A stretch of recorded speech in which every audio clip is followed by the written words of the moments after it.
It is, in fact, me, TJ McCormack, on Sunday Night with TJ McCormack here on LATalkRadio.com from the New York studios of LA Talk Radio. And here in the blustery nor'easter, this fabulous late winter, early spring nor'easter that we're getting, I am joined now by fellow New Yorker, and you'll be able to tell by the accent right away. You'll know that she's from Midtown Manhattan. My first guest, Dr. Annabelle Charbit, a neuroscientist. That's where her doctor comes from. She's a PhD in neuroscience and author of a book called A Life Lived Ridiculously. Good evening and welcome to the show, Doctor. Good evening. Thanks for having me on the show. See, there we go. See what I mean? Right there, gang, with the accent. She sounds just like me. Dr. Charbit is now. Where is it? The Medical College London? Is that what it's called? University College London. University College London. Okay. Well, either way, whichever one it is, I wouldn't have gotten into either of them. I guarantee you that. And welcome. So now let me just get right to this. First of all, A Life Lived Ridiculously. This is a novel, correct? It's fiction. Yes, it is fiction. It's about a girl who she has OCD and she dates a sociopath. So it's based on, obviously, the true conditions of what it would be like to date a sociopath, but it's presented as a novel. And she has OCD. She certainly does, yes. So what you've got going on here is almost the relationship is equivalent of what's happening in our atmosphere right now. A warm, cold, two opposing fronts meet, and atmospheric vicissitudes ensue. How about that? How's that? I like that description. I should put that on the back of the book. Put that in the blurb. But yeah, so that's what we've got now. I love the twist of the you could have just made her a girl with no extenuating circumstances, but to give her OCD. So give us a little bit about this. What's going to make people turn the pages? And first of all, actually, let's sell this thing. Where is the book available right now? It's available on Amazon and BarnesandNobles.com, and also in Barnes and Noble stores. Great. So people can go to Barnes and Noble, both the brick and mortar, and they can go to BarnesandNoble.com and Amazon.com. Perfect. So when they go to these places and buy the book, buy many of them, buy them as gifts. What is it that people are going to fall in love with about this book? What's great about it? Well, I think they'll enjoy the elements of mystery. What's going to happen next? Is she going to figure out who she's dating? What's he going to do next? Will she be okay? They'll enjoy the humor. I tried to keep it light. I enjoy writing with the humorous style. So a lot of people have said it makes it a very quick page turner. Because I've kept it light and the story flows. The OCD aspect is interesting, especially for people who suffer from any kind of mental illness, because it is so isolating. So they'll really get a feel for that. So yeah, there's a lot of reasons why this is a good read. Yeah. I would say so. And the sociopath element of it, I would imagine for someone with a very, as you said, a very isolating type of disorder, a disorder that makes them very vulnerable. A sociopath, in my very, very what's the word I'm looking for? Oh my God. I tell you what, I could talk to you a little bit about neuroscience. My vocabulary has gone out the window, in the last 6 months. Anyway, in my amateur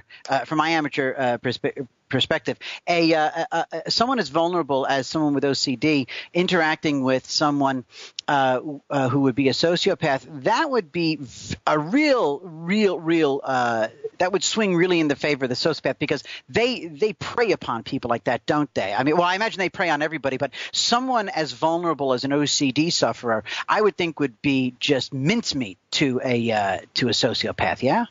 Yeah, actually, it's interesting you said that, because that's exactly what sociopaths do. They prey on the vulnerable people. They're not going to waste their time on someone who's going to give them a hard time. So in this particular case, the main character, Maxine, has OCD, so she's very distracted. She's very trapped inside her own head, so she's easy prey for him. It could, but it could be anybody. You don't even have to be have a mental illness. You could just be going through a vulnerable moment in your life or having a bit of a crisis, and that's when they'll sniff you out. Yeah, they absolutely will. And I really got to say, my show is all about honesty and being real. I think that makes it interesting and keeps my show to be a bit of an audio page turner. By the way, the word I was trying to think of was lay perspective. Thank you very much. I recently had an encounter, I believe, with a sociopath, and I am a recovered alcoholic. Recovered, thank God. I mean, we're always in the process of recovering, but I'm good. I'm good these days, and 7 years sober almost. And I have a habit of being a bit of a doormat, and this person, doormat. I opened the door. I opened sliding screen doors and kicked out a red carpet for this sociopath. Is what I did. Oh yeah. And it wasn't until after the fact. You know what? From my perspective, and I wonder if the protagonist of your story wouldn't have benefited from this. I was able to get this person out of my life before I even understood what I was dealing with. Had I understood in the middle of it, I might have become more fearful and more, you know what I mean? I think it would have been worse if I had known what I was dealing with during the storm. That's interesting. I think a lot of people figure with hindsight that it was a sociopath, because generally, we don't really know even what the word means until we're preyed on, and it's only after the fact that we then realize what it is, or we look it up, or we hear somebody speaking and think, oh my God, I dated that person. Right. I don't know, like, obviously if you'd known about it right there and then, whether it would have made you run faster and sooner, or whether... True, Doc. I believe had I known, like, if I put it this way, going forward now that I've learned hands-on after the fact, the next time my radar is up, much like my own disease of alcoholism, I understand it. I've been inside it. I know it. I know the warning signs, et cetera, et cetera, et cetera. And I now have a set of tools to deal with it, you know. So anyway, how do you keep it light? How did you approach that, in terms of the OCD? And I can imagine there are some relatively funny things, but especially in terms of the sociopath, how did you manage to keep it light there? Well, it was tricky at some points. It was easy at the beginning when they're going through the whole dating thing and he's trying to seduce her.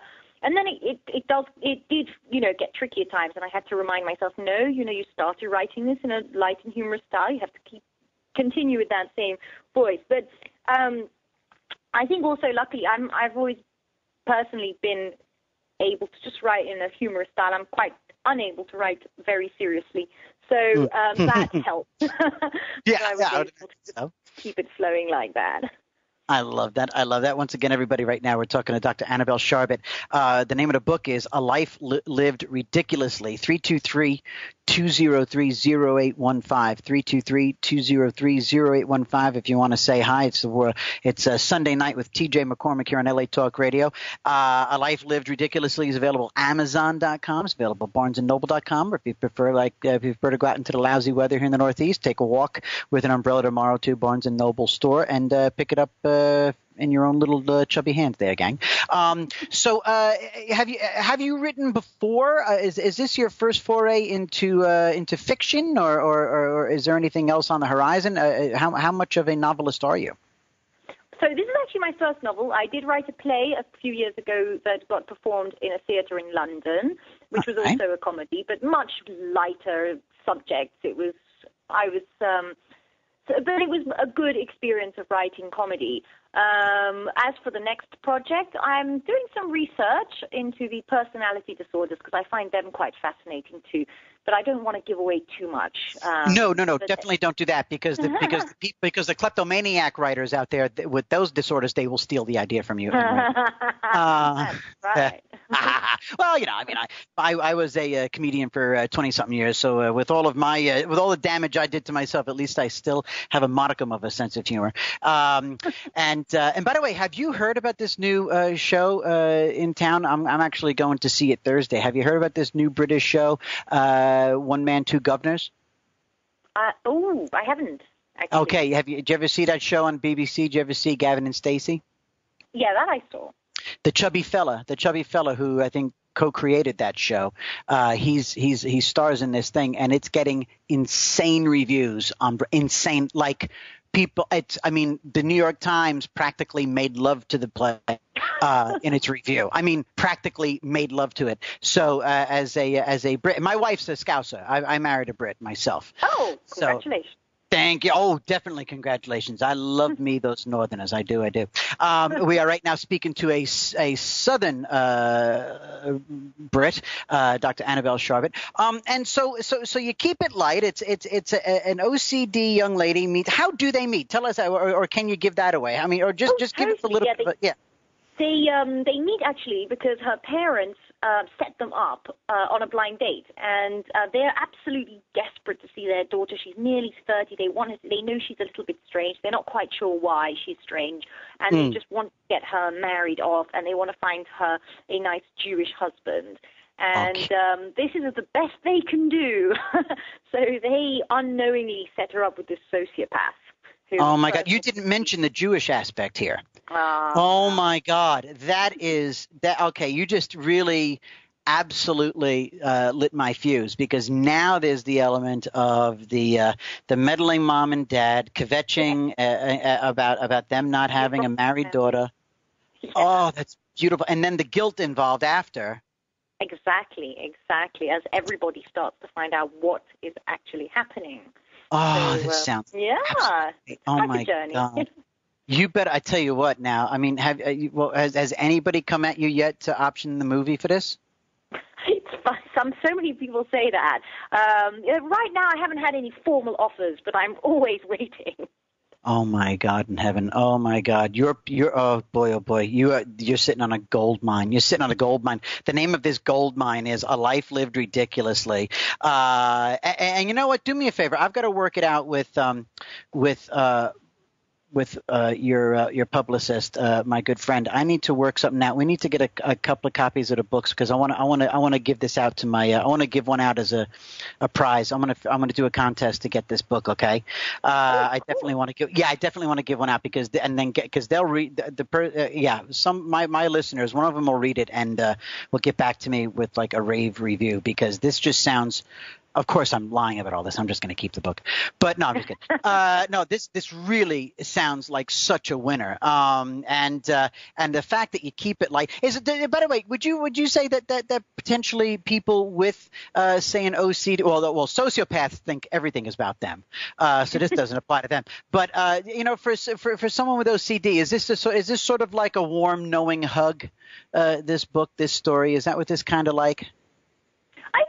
But I think they'll definitely be able to relate to it. They'll relate to some of the symptoms. They'll specifically relate to the isolation.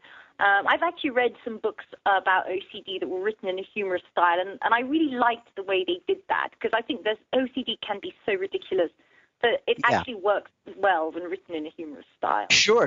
Yeah, that's why I put it like that, like a sort of a knowing, understanding hug from the writer, from the community at large to people with OCD. This is sort of like, hey, this is your lot in life. You know its implications. We know its and it's all okay.